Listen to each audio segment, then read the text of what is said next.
Hi, we're live. I hope the technology is working. I just announced a few seconds ago on Instagram and Facebook because I have busy Sundays. So in the past, we worked out that Sundays were the best day. So I'm Amanda.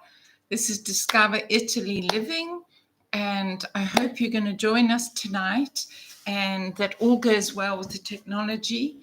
And tonight, we're doing a Q&A about the channel, the new direction of the channel. I'm super excited about what we're going to talk about because some things are changing on the channel. Yes, that's right. So it's 33 degrees here in Italy. It's super, super hot. But here I am. And I might have to use my fan quite regularly because air conditioning is on. But, you know, I've got this light so that I can film. And, of course, it makes you rather hot. So, lovely. Right, just to give you some housekeeping before we start about questions, how you can send in a question, because it's a Q&A. The live chat is on now, so you can chat there. You can go, when you come in, could you just drop your name there and say hi? Then I know you're here and I can greet you and the others can maybe join you. And for those of you who've been on my lives in the past, you might meet your old friends there, so that's quite nice. So just put your name, perhaps the city that you're in, and then that's it. You don't have to reveal anything about yourself. There's no photographs on there. It's just a live chat. So if you want to ask a question while I'm doing this Q&A, you can put it in the chat. But I do prefer, especially for those who will watch this back later, that you perhaps send it as a comment. So as soon as we're finished this live chat, which normally goes on quite a while. We've got a lot to cover this evening. So I hope it goes on. I hope lots of you join us from all over the world. As I mentioned in the past, Sunday was kind of the best day. We used to do live chats every week and people joined us from all over the world. And it was really fun. I used to talk about perfume and my travels and stuff I did. And we used to have discussions about all sorts of things, and it was really lovely. So tonight, just to let you know that tonight I'm going to talk about the new direction of the channel. It's going to be a little bit about my life, because people often ask me questions about my life, about the house I renovated and lived in Italy, where I am now, what I'm doing, all that stuff. In the past, I have focused, let's say the last 2 years, on living in Italy, visas, citizenship, how to get permanent residence in Italy, because I was asked to help. I've been here 22 years. I speak fluent Italian. And I found that, you know, the sort of more creative side of the channel, obviously, I've been posting, if you go and look, if you're a new subscriber, you won't know, but I've been posting videos on the beauty spots I visit in Italy, all the interesting stuff about traveling in Italy. But I find that, you know, there's so many people making videos about Italy that my subscribers don't always find, or the people who may be interested in what I have to say as a woman traveling around Italy. They perhaps maybe can't find that content. So I want to go back to what we used to do, was to have a live chat. There's generally a theme. We talk about all sorts of things, traveling in Italy, obviously living in Italy too, but about anything, about the world, what's happening in the world. And tonight in particular, we're talking about the new direction I'm going to take the channel in. So if you haven't joined us yet and you're joining for the first time, you're welcome. As I say, please drop your name down in the chat box, and it will be lovely to welcome you. Don't forget to like the video. You can like it as soon as you come in. Just go to the like button and hit it. So many people say to me, but you know, I always want to like the button, then I get involved and I forget to like it. The likes really determine the success of a channel. So YouTube judge whether this video that I'm putting out now, or any video, even if it's not a live, how successful it is by the likes and the comments and the engagement. So I ask you, please, if you're a regular on the past vlogs or on my vlog in general, or if you're new here and you just like, you like what you see, please give it a like and please subscribe. Consider subscribing. There's also a heart button down in the chat. You can send a heart, but I love to have a comment and love to have a like. And the channel is building and we want, more people to discover it. So there we are. Okay, so if you're watching this back later after the live stream has finished, it's exactly the same, but you can leave your comments and leave your questions. I'm going to read out some questions. Most of them are here on my phone because they were sent via Instagram and messages on Facebook. I'm going to read some of these questions that have been asked. But before I get right into the Q&A, I just want to say that, as I mentioned, I'd like to take this channel in a kind of new direction, new stroke old direction, because this is what we used to do every week. We used to get together and have a good old chat, and people from all over the world, some who had the same interests as me, some who have different. So yes, so that's the new direction I want to take the channel in. I'm really more interested in talking about how I feel, the challenges that I have gone through in Italy, how difficult or not it was to register for citizenship, to get all my ducks in a row to find a job in Italy. I'm going to take you right back to the beginning and talk about my life here in Italy, the good, the bad, and the ugly. And I'm not going to go around the challenges, the culture shock, all the things that can happen to somebody who moves to Italy. I want to really get into the realness of that, because there's just nobody talking about it. Everything is about under the Tuscan sun, running through wheat fields with cypress trees and poppies and eating pizza, pasta, and cappuccino. And the challenges of living in another culture aren't often talked about. So that's one of the things I'm going to be talking about on the channel. And don't be shy if you're joining us for the first time. Just say hi in the chat, or you can be silent and just listen to us chatting. But yeah, so this is the first of many. So I hope to always have it on a Sunday. If I have an issue on a Sunday, because I also have antique markets on a Sunday, which is one of my occupations in Italy, we can move it to a Saturday. But generally, this will be when we do it. Okay, lovely. So let's get down to it. So I had a change of direction completely in 2002. It seems such a long time ago, and it was.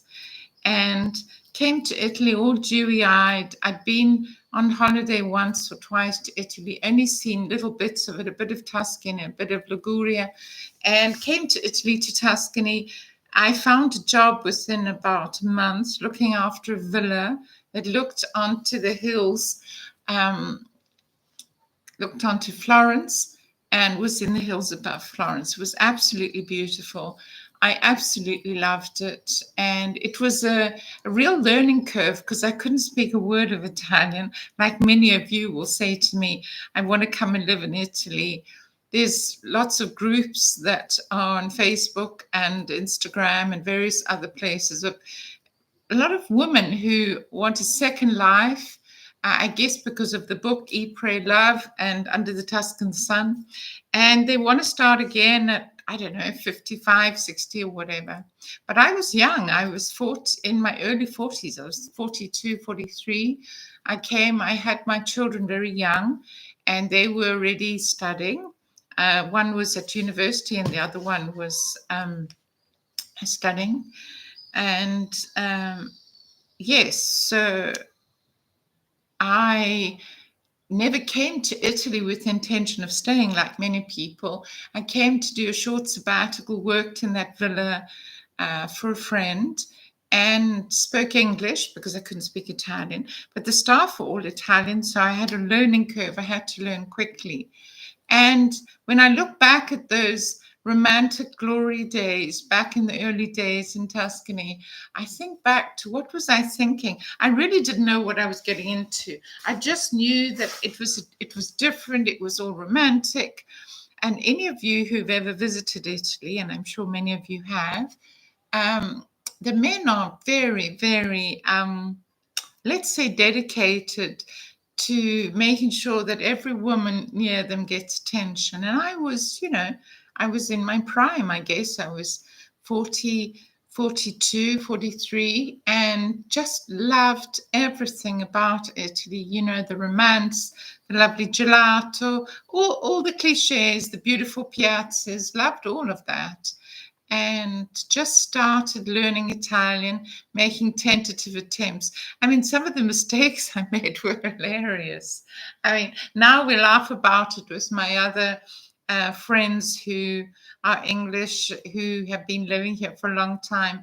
The incredible things that we said when we thought we could speak Italian. It's hilarious. But, I guess every foreigner who lives somewhere new does these same things. So anyway, that seemed like a lifetime away. That was literally 22 years ago, so you can do the maths. Yes, I have done so many things in those 22 years. I've moved from Tuscany within about 3 years, moved up to Lombardia near Milan, got a job in Milan, and then went back and forth to Tuscany quite often because I married up in Lombardia, and we went back and forth. We'd actually met in Tuscany and went back and forth to visit his family in Tuscany. So just about every weekend I was back near Lucca or near Pisa. And so I never really said goodbye to Tuscany completely. It was always there, and it's always been there in my life. And I still have really good friends in Tuscany, go back quite regularly to visit Tuscany. So Tuscany has been a big part of my life. And quite often people ask me, you should write a book about all the things you've done, in your Italian Odyssey. And I answer, I have written a book. It's on Amazon. I'm not very good at promoting myself. I'm very good at promoting other people, worked on huge projects, internet projects, and various other initiatives for other people. And marketing was always in my blood and in my background. But the book was just there. It was written quite early days, and Random House considered publishing it, and they asked me to change some of the details and to put a bit of tension in it, which I didn't really feel like I wanted to rewrite the book or some chapters of the book. And so I just self-published it, and there it is. But if you'd like to know at some stage, I'll link it down in the description box. And then fast forward about 20 years after that, I wrote another book on divorce in Italy after I got divorced, and felt that there was no resource for people who, like me, were foreigners in Italy and were getting divorced, and so wrote that book. So that'll also be linked there. So for those of you who say to me all the time, why don't you write a book, because you've done so many things in Italy and you've achieved so much and you've helped so many people acclimatize to Italy and get settled in Italy? Well, the answer is I've done it, and I'll put it down there. There could be another book in the near future, more of a sort of manual, a how-to. But anyway, we won't talk about that now because we're going to get back to the Q&A. Okay, so I'm going to just, the questions are just going to come and I'm going to answer them. And if you feel like asking a question, let me know. You can either, as I mentioned, say hi in the chat, put it there, or you can leave it in a comment if you want to ask me after the live chat is done. Okay, so I'm just going into my messages here. It's so nice. Okay, lovely. Okay, so first question.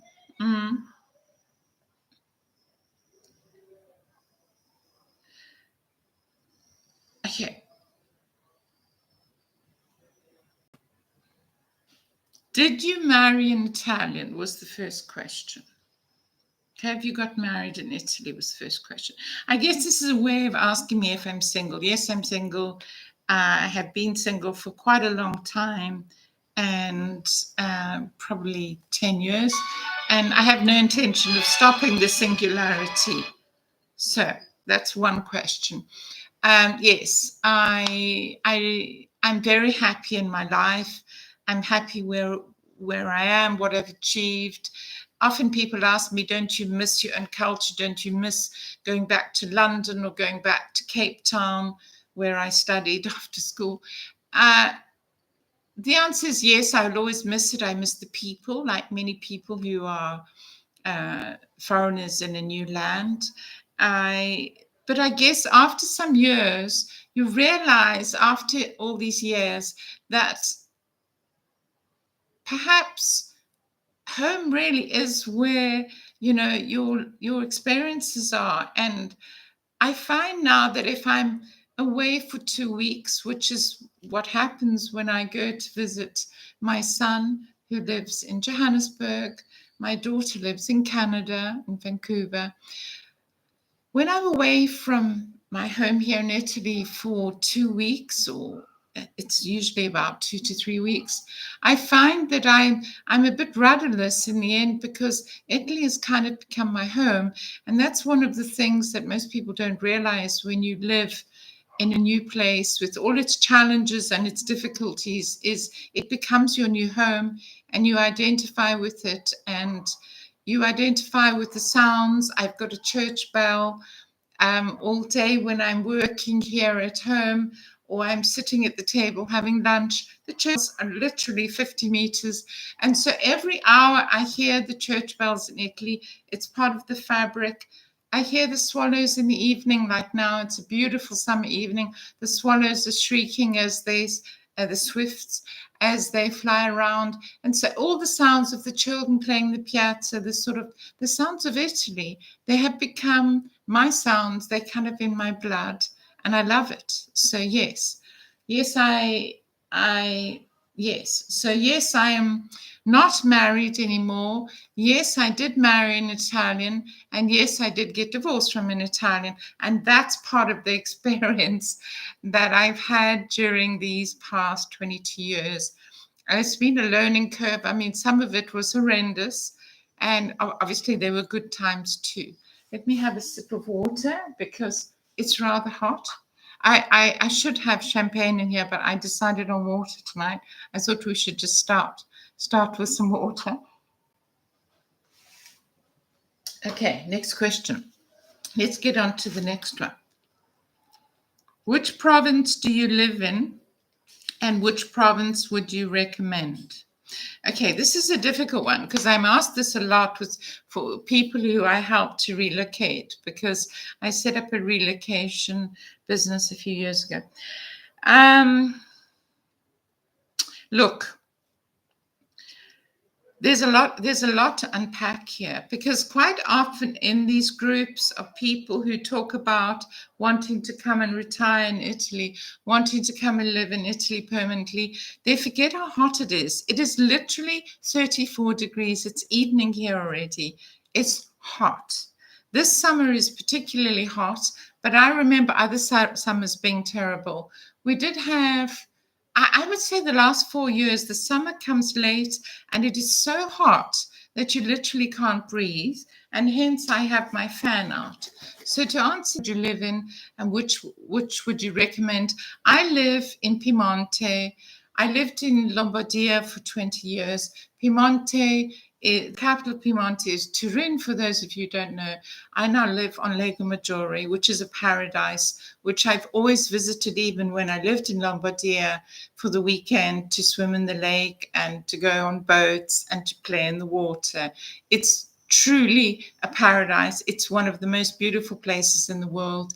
And I'm so fortunate to live here in Piemonte on Lago Maggiore. So it is the biggest lake, hence the name Maggiore. Garda is the biggest, and Maggiore is the biggest after Garda.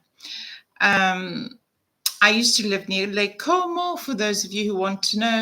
So I had 20 years near Lake Como in the province of Como and going back and forth to Milan for work. So I can recommend, look, if you're not going to work, and most people who come to Italy now aren't working because it's impossible to find a job, and two, they come to retire and they come on a retirement, no work visa, so they're not allowed to work. Milan and around Milan really has everything, every specialist, every hospital, first world. They have an enormous cancer center to treat any kind of cancer. They have a huge cardiology hospital. So if medical needs are in your thinking, anywhere near Milan, an hour within Milan or near Milan, so that's Como. Lake Como is beautiful. It's got more expensive, obviously. Lago Maggiore, where I live, Lake Maggiore, or anywhere north of Milan or south of Milan, if you like, can be wonderful because you still have access to all the services of Milan. Often people say to me, well, you know, there's the €1 houses in Sicily. It's really cheap to live down there. It's much cheaper to live in Campania, which is south of Napoli, Naples. Yes, and there's lovely beaches in Puglia and also in all kinds of places. Near Abruzzo is much cheaper because it's more remote and has lovely mountain ranges. And, you know, the Marche coast. There's so many places you can live. You can live in the Veneto, 1 hour from Venice, or near Verona. So I would say Lombardia, which is a huge, huge area, is a pretty good bet. But that's because I like to have a distinct winter and a distinct summer and a lovely spring. If you're a person who loves the sea and you love all of that and you want to be near the water, the south can be wonderful, but it is incredibly hot. People say, yeah, don't worry. I lived in, I don't know, wherever, Texas, and I'm used to heat. Well, yeah, but, you know, the houses here aren't built with American standards or even British standards where all of them have air conditioning. The majority of them don't have air conditioning. Electricity is incredibly expensive. And running an air conditioning unit seems easy enough. Well, it might not be. You might have to install it first and pay the huge bill for it to run. I have my fan out. The house is normally a beautiful temperature here. I keep my house at about 24, 25.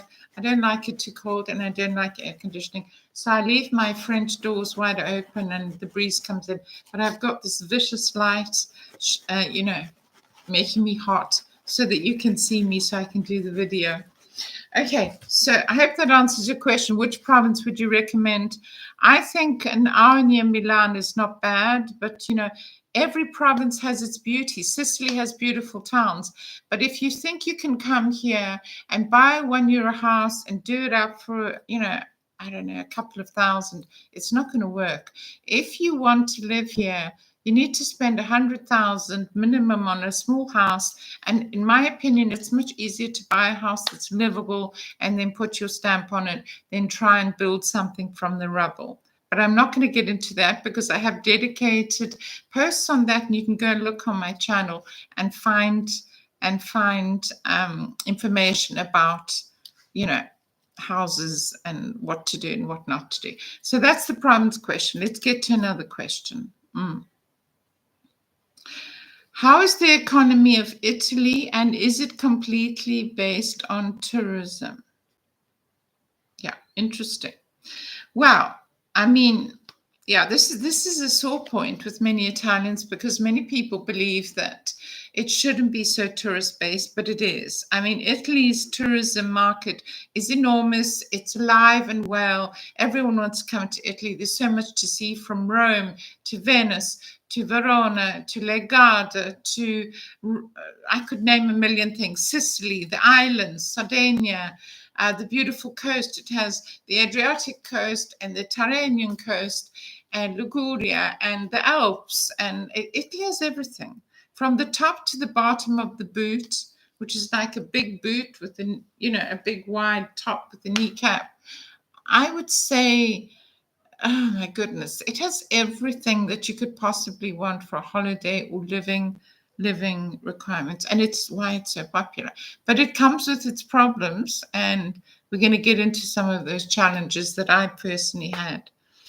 So yeah, there's recently been an initiative, and I did a post on this. I'll hook it up in the description box, on Italy wanting to limit its tourism because there's just too many tourists, and Italy's getting nervous that too many people are coming to Italy, and they've tried in, for example, Venice has levied some kind of tourist tax when you enter the city for the day to try and limit the amount of tourists coming to Venice, because it's destroying the ecosystem, and there's just too many people. They've tried limiting the cruise ships already, and so this has been happening for a while. But nevertheless, people keep coming to Italy, and every time somebody comes regularly, my friends come from New York or Texas or whatever, and all they write about is how good the coffee is, and you can get a proper cup, it's not a paper cup, and you can get 2 croissants and a lovely lunch, and it costs a fraction of the price in New York. And all of this, of course, just encourages more people to come, and of course they do.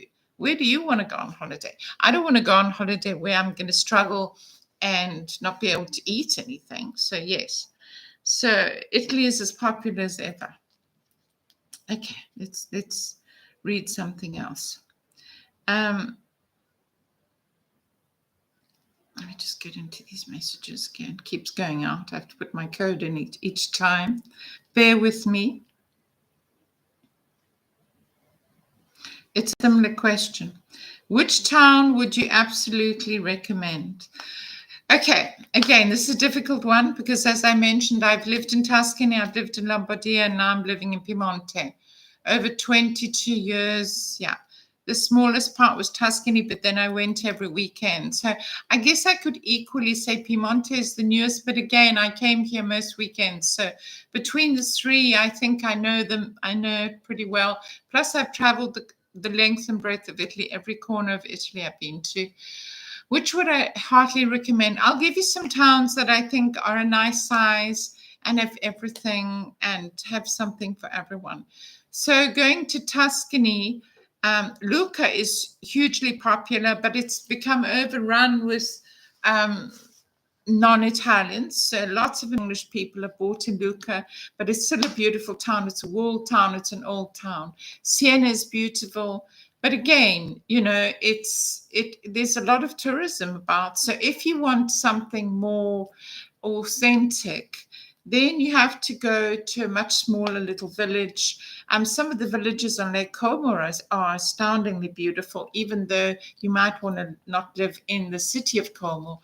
But the city of Como was my base for 20 years, and I can highly recommend it. I did love it. Property is obviously more expensive, and with Clooney and company and various other film stars who've always lived in the villas on Lake Como, it has pushed property prices up. But, you know, Como is also a province, so you could be near Como. I highly recommend as a city, if you like a city and you want everything that opens and shuts, you can always go away for a weekend if you get tired of the city. I highly recommend Milan. I know every corner of it. I've worked in every corner of it. Most people just they skim the surface. They don't see the beautiful piazzas behind. They don't see the lovely cortili, the courtyards, the lovely hidden homes and hidden gardens. There's lots to see in Milan. There's something for everyone. There's beautiful museums, art museums, the Natural History Museum. It has a lot to offer, as does Turin. Since I've been living in Piemonte, I've been to Turin about 3 times before I came to live in the province of Piemonte. And I've since been and made lots of new friends in Turin.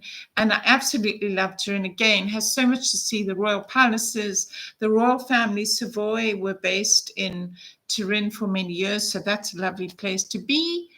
And yeah, so I would, as cities, Milan, Turin. Rome is beautiful. I just spent a weekend down there with some friends. And then I went on to Tivoli, to the beautiful Villa d'Este gardens. Yeah, Rome's also gorgeous. And Rome is probably the most cosmopolitan in terms of foreigners. I mean, Milan has a lot of foreigners who work there, but they don't necessarily play there on the weekend. Whereas Rome, you probably get into a group of foreigners. So Rome has a very active expat community. I don't call myself an expat because I've been living here so long. I'm part of the furniture. I'm a local. I don't consider myself a part. I'm not sure that I like the connotations that are always attached to expats, that they are part and they don't really learn the language. I had to integrate very early. As I mentioned, I ran a villa in Tuscany. Within the first 6 months of moving here, I couldn't speak a word of Italian. I had to learn quickly because the staff that I was managing all only spoke Italian. So I had to learn Italian on the run. And it served me very well because ever since I've always embraced learning. It took me about, I think, a year, which is one of the questions. I just saw another question. Let me just get it here. This is a question that comes up a lot, and every time I mean to answer it, I forget to answer it. So let's just go in here. Okay, here it is. Okay, how long did it take you to learn Italian? Okay, so this is a difficult one because everybody's different, and having helped many people to learn English since I've been here, I know how difficult it is to adopt a second language, especially if you don't have the ability to speak it every day and socialize. So the thing that I recommend to people is I learned workable Italian within a year because I had absolutely no choice. 22 years ago, there were very few foreigners here. It's changed a lot in these years, in that there's much more foreigners here, but I was one of very few. And I had a little apartment in Lucca, the wonderful Tuscan city of Lucca. And I went back and forth to the farm near Florence and then had my apartment in Lucca. And so I plugged into sort of English group in Lucca quite quickly, but I had to learn Italian. I had to buy a train ticket. I had to learn how to use the trains quickly because I had to go to work at the villa and quite often had to get a bus. So my suggestion is that you're not going to learn Italian if you're married to an English person and the two of you come here, or you're married, your husband and you, or your partner and you are both American or both whatever you are, Dutch, French, whatever. You're not going to learn because you're a unit. You're stuck together. You're talking together. You comfort each other together. And there's no incentive for you to go out and make friends with Italians. But I had no choice. I was single, and I had to work with these people, and they couldn't speak a word of English. But I would say if you actively try and socialize and just say something, even if you're making a fool of yourself, everybody makes a fool of themselves when they first learn a new language. Just say ciao and practice learning how to order a coffee, practice learning how to order an ice cream, a gelato, whatever. Practice how to maybe just make an opening statement to somebody. Come sta? Buongiorno. And then you can progress on to asking somebody, where is, dove posso prenotare biglietto per treno? You could practice, how do I get a ticket for the train? And even if you make a mess in the beginning, and you will make a mess, they will meet you halfway and they'll help you, because Italians are very good and very used to hearing their language mangled, much like English. Us English people also used to everybody speaking our language. So Italians are very used to, unless you're in a very remote corner of Italy, very used to it. So I would say to get good Italian where you could perhaps not feel, completely at sea, probably 2 years. To get really fluent, which means that you can take part in discussions and be in a group of 10 Italians and be putting your opinions and your 2 cents, and that probably takes about 3 or 4 years, 5 years maybe, depending how active you are, and depending if you have a partner at home who doesn't speak Italian, so you're not forced to go out and socialize and speak Italian. Okay, so that's that question coming up. So that was one of them. How long did it take you to learn Italian? For me, about 2 years. Okay. Oh, it's hot. Let me know in the chat how hot it is where you are and where you are. I can see you there. Don't forget to like the video. Put your name down in the chat. And if you watch this back later, you can leave me some questions. Okay. Next question. This is a Facebook question. Why did you decide to live in Italy and not France or somewhere else in Europe? Okay, that's not such a personal question. Possibly because I fell in love. I mentioned I had a little apartment in Lucca. I fell in love with Florence. I fell in love with Tuscany. I mean, goodness, who doesn't? I fell in love with the food, the romance of the thing, and just couldn't wait to make my own nice home apartment in Lucca, and I did that. So I traveled to France. I traveled to Paris quite a few times. We used to do regular conferences when I was in technology, used to do regular conferences in Paris. I used to go to the Web in Paris, which is a huge tech conference that they had for years. One year we even had Sarkozy there, an amazing guest. I mean, I've worked all over Europe. I've worked in Switzerland while based in Italy and spending extended time. I've lived in Switzerland for a while. I've worked in Portugal for a while, but always come back to Italy as my base. So, yeah, I guess Italy always draws me back. And you guys let me know what you think it is that's so attractive about Italy or not. I mean, you're welcome to let me know. Help me here.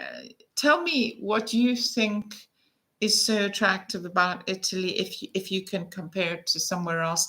So I can compare it to those 3 places where I live: Switzerland, Portugal. I've spent a bit of time in Spain, but never worked there.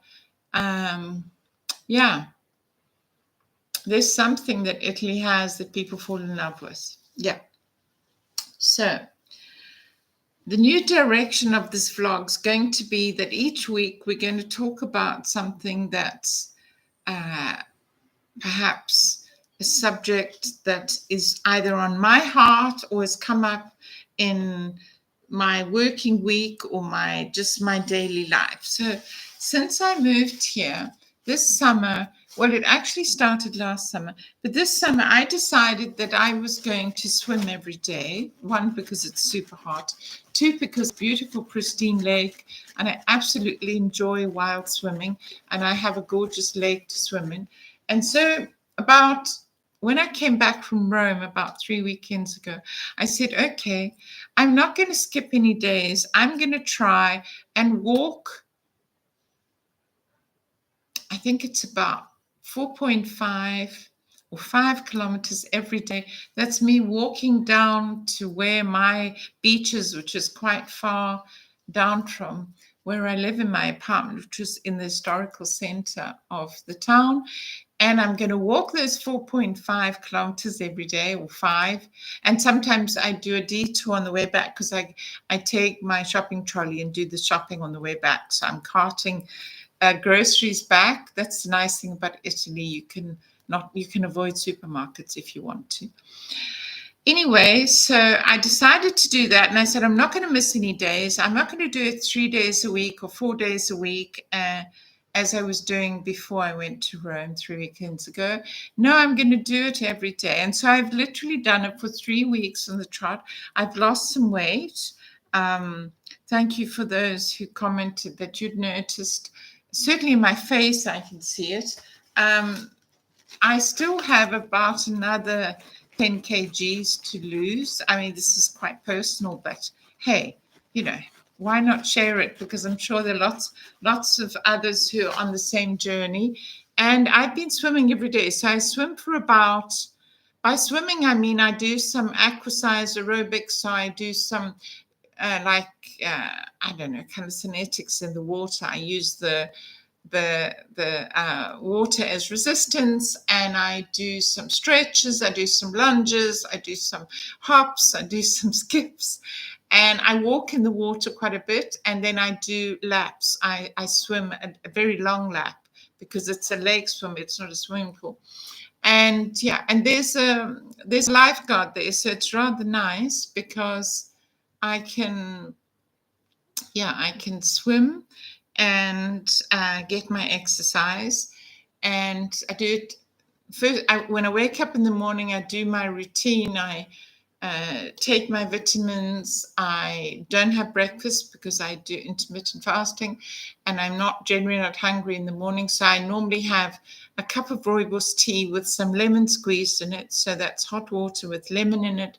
I find that's a really nice drink to wake up to. It's depurifying and keeps you nice and on track.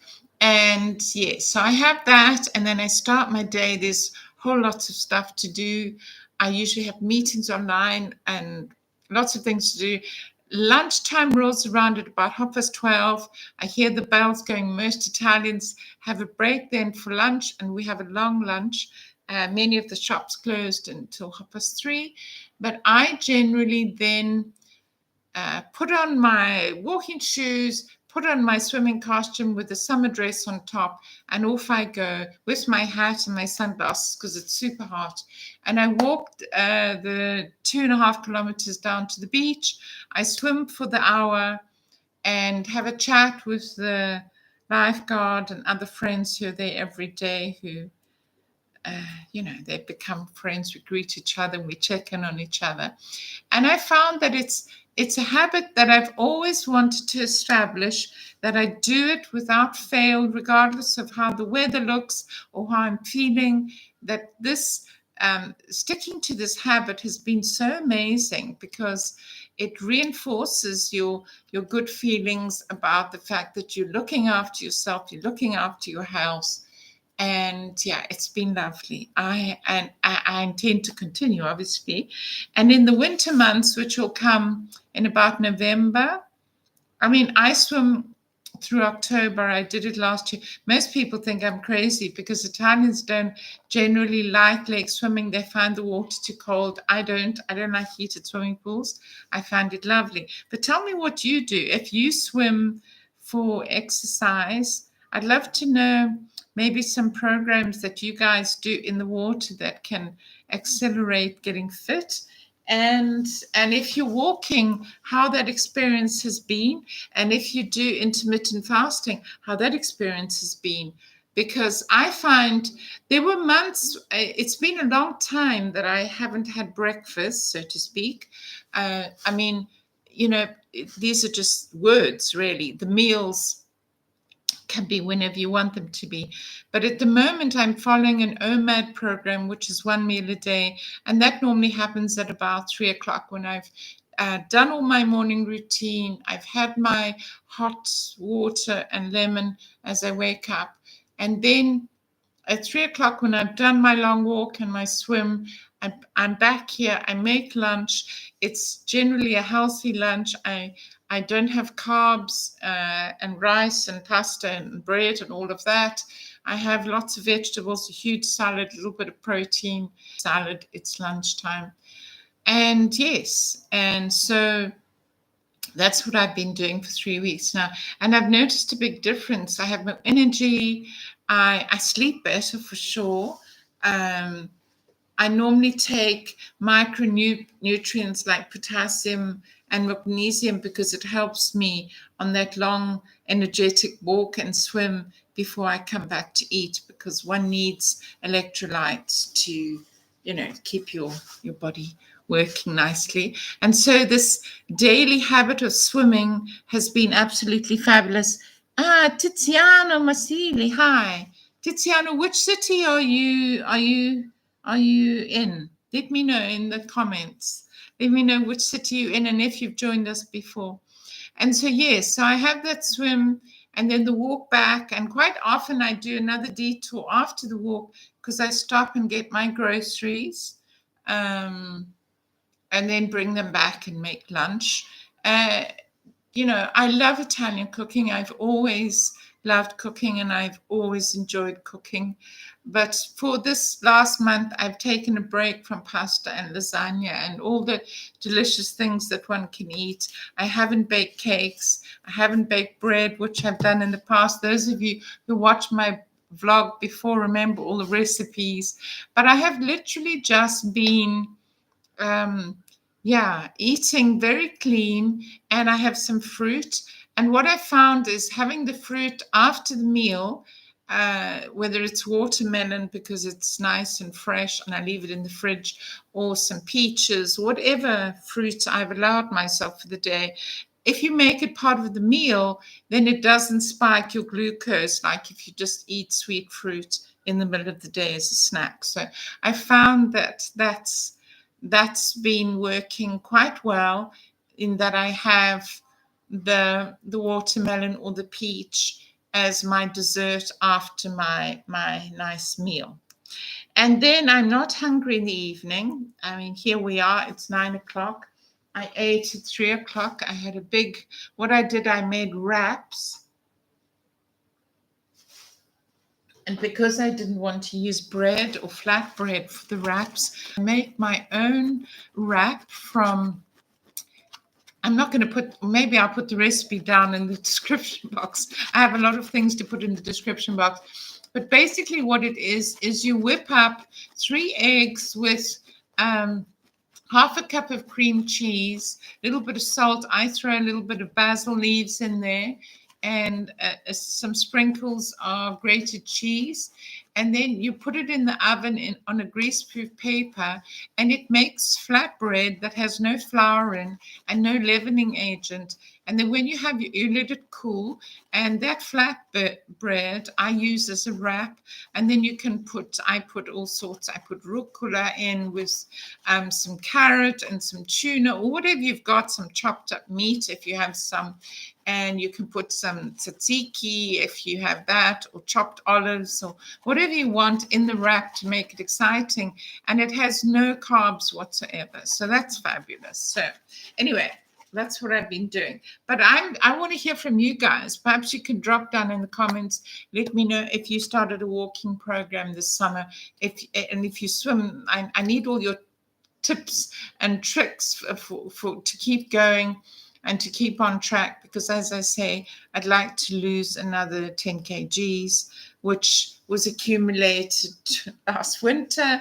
And so always nice to hear from you guys. So so what we're going to be talking about in the upcoming lives that we do is less about immigration in Italy and citizenship and all that sort of stuff. You can go and watch my videos. There's quite a few of them on that.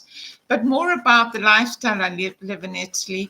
It's got dark while I've been talking to you. I was hoping to show you a bit of the garden. We need to do, it's my terrace garden, but we need to do that next. But perhaps I could just show you something. Okay, something. So let's go walk about a little bit. Stay with me. I'm going to show you. Or maybe I can put the outside light on, and that will allow you to see some of the garden. So another thing that I'm super excited about, I have planted my tomatoes and my peppers, and if you've been watching that, you would have seen them. But I absolutely love these lazy Susans. Aren't they lovely? Black-eyed Susans, like daisies, against my grey kitchen wall here. Isn't that cute? I don't know how much you can see. Let me put it down a bit. Oh, that's better. Wait. There. Can you see them? Maybe if I go back. Oh, there we are. You'll probably see if I went back. Oh, there, that's much better. Now you can see it. So, yes, so I'm going to show you some. This is the Greek. Let's see. I have to look so that I get the right angle. There, that's the Greek basil. It's much smaller leaf than normal basil, and that's an African daisy, my mum's remembrance. And out here is my garden. Can you see? This is out in the piazza. Look, everything's blooming. The roses are blooming, and out there, I've got a pumpkin here. I've even got all the peppers and tomatoes, but that will have to be in the next vlog. Isn't it gorgeous out here? It's lovely out here in the evening. So that's my indoor garden with all the roses, the herbs, the basil. I've got everything growing on this piazza. So there we are. Okay, so that was a tiny little tour for you of the garden, and you can see the midnight blue sky of Italy behind me. Maybe if I go out this way a bit, you can see it better. There we are. Can you see the midnight blue a bit there? So yeah, absolutely love my house with the two French doors. In the background, you can see my orchid, which has made a new flower, which I'm rather pleased about. And yes, so my crop of tomatoes has been the best surprise about this next year, this year that's come up, is that I planted them out 2 or 3 months ago. I shared them with a friend because I bought far too many seedlings, and they have been an absolute winner. And I now have 22 huge big tomatoes growing. They're going to ripen in the next few days, and then I'm going to be able to use them for my salads and whatever I'm cooking. So having my own tomatoes grown on my own terrace. Before, when I lived in the house, I always had a vegetable garden. And those of you who remember those times when we had the lives, I miss my garden a lot, but I decided that I can make my own little garden. I've got some roses on the balcony. I've got a bay tree and tomatoes. I've got oregano growing, thyme growing, basil, Greek basil growing, mint, lots of different herbs. And it's right near the kitchen, so I can literally, the kitchen's over there. So I can literally just pop outside, get the herb I need, and there it is. So it's all great. Yeah. So I'm really enjoying it. And perhaps in some time in the future, I'll do a house tour and show you the garden and everything out there. So we've had a nice, we're coming up for an hour already, and it's time for another question that's just come through. Let me find it. I hope I've covered most of the questions you want to ask. Here we are. Let's go into Instagram. Okay. Oh, lovely. Oh, this question's from a friend who's in Milan this week and taking amazing photos in Milan. Okay. What one thing would you recommend someone does in Milan? Okay. I've had this question quite a few times before, and as I just covered, I would recommend Milan as a city in general. There's so many lovely things to do in Milan. Obviously, the Duomo is one. I suggest you go on the roof. It's really worth it because from up there, you can literally see a lot of Milan, a lot of the new buildings. Milan expanded enormously after the expo that they had in 2007 or 8, I think, or maybe it was 2009. Anyway, all these new buildings, and there's lots of new districts in Milan. But one thing I highly recommend is that in the actual Piazza Duomo, the Duomo that the big Duomo, the cathedral is in, there's a place above it, the Aperol. It looks down. It's above Galleria. It looks down onto. You can go there and have aperitivi. You have to book, you have to stand in a line, but it's worth every minute because the atmosphere, and I've done it a few times with friends, the atmosphere, looking down with everybody in the square, looking at the beautiful cathedral of white marble. Milan Cathedral, the Gothic Cathedral, is the biggest Gothic building in Europe. It is just astounding, and many people can't be bothered to go in because they feel, oh, you've now got to get, in a line to go in and all of that. But it's really it's so huge inside and so amazing. It's mind-blowing.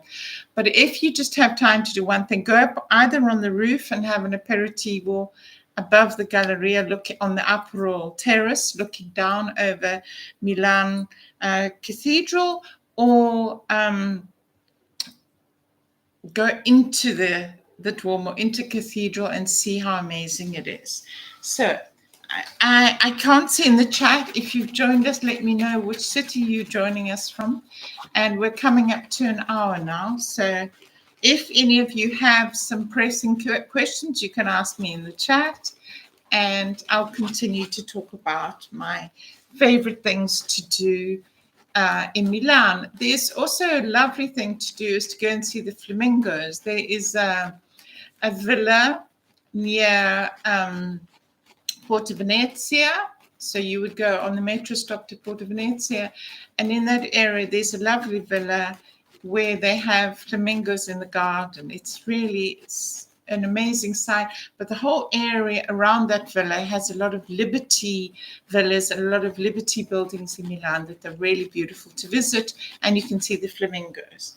Okay, so this has been a wonderful chat. It's an experiment. So if you're going to watch this back, please leave me a comment. Let me know what you think. If you have any tips and tricks for my new 1 month habit I have of eating clean and swimming and walking and exercising, and you're doing a walking program, let me know. I need your help. Let me know. Let me know the most effective way that you found to keep on your steps per day. So mine's about 5 kilometers. Sometimes I walk up to the Rocca, which is above the mountain above us, and that's an extra. So that's usually 8 kilometers in a day, and I'm usually quite tired after that, but I do enjoy it. But my daily swim has been a lifesaver, and yeah. And, generally what I found is in summer I wear white because it keeps me cool, and I've always loved white as a color. And when I do my jewelry range, I mean, these pieces I've had for quite a long time. These earrings were made by me. They're clip-ons from Africa. This is a bead thing from Africa. But this little pantsuit, I don't know if I'm going to give you a good enough view, if I can maybe get further enough away. It's a pantsuit. It's nice and long and loose, and it's super cool. And yeah, I'm definitely going to use this pattern to get my tailor to make me a few other colors of this pantsuit. It's super refreshing. Also, if you wear it out in the evening, it's got wide palazzo pants, so it doesn't cling anywhere. It's got side pockets, so it's lovely and casual. You can wear a little jacket with it. It's rather good. So, yeah, I got a message from someone saying, "Where's your top from?" But it's actually a pantsuit. I do love pantsuits in summer because it keeps you cool. And as I say, I favor white. I sometimes wear like ice blue or other pastel shades because they suit my skin, because I have an olive skin.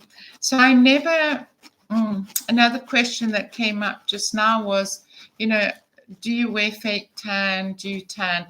I don't tan. I never lie in the sun. I've never been a person who has the time to lie in the sun, but just my natural walking and swimming.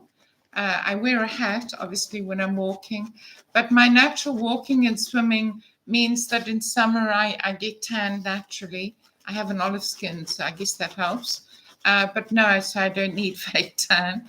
And I don't really have fake anything. I can't bear fake eyelashes.